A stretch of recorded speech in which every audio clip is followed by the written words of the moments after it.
Qed nittama li b'daw il-memorji, b'daw il-memoirs li qed inwassal, ikun hemm anke min jirrealizza li jgħixhom miegħi. Għandek ġenerazzjonijiet differenti mis-snin 60 sal-lum. Ġurnalist xandaru kittieb, Charles Flores mess mal-ġurnaliżmu stampat, ix-xandiru l-letteratura fuq firxa wiesa f'ħajtu.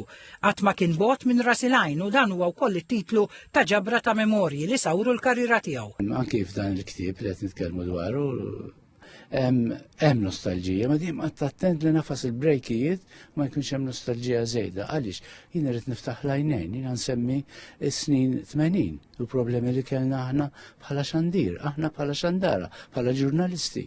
Nsemmi l-istess meta kont fil-ġurnaliżmu stampat, meta konna għadna taħt l-Ingliżi tmur tagħmel coverage u ma ħallux tidħol. Jew nkella anki jibbanjawk minn li tiġbed ir-ritratti. Jolqot il-għajn il-perjodu li fih ħadem għalkemm kif jistqarru stess minn wara l-kwinti fuq ir-rock opera Ġensna, kapitlu iddedikat hawnhekk f'dan il-ktieb lil kittieb tal-versi ta' Ġensna, Ray Mahoney, isejjaħlu bħala perfezzjonist li jfittex il-kliem eżatt f'kull vers li jikteb. It-tama ta' Charles Flores tibqa' dik li jwassal stampa mhux qarrieqa ta' epoka wara l-oħra, sensiela ta' akwarelli, maħsuba biex iqanqlu diskussjoni jipprovokaw waqt li la joffendu lanqas jilaqu.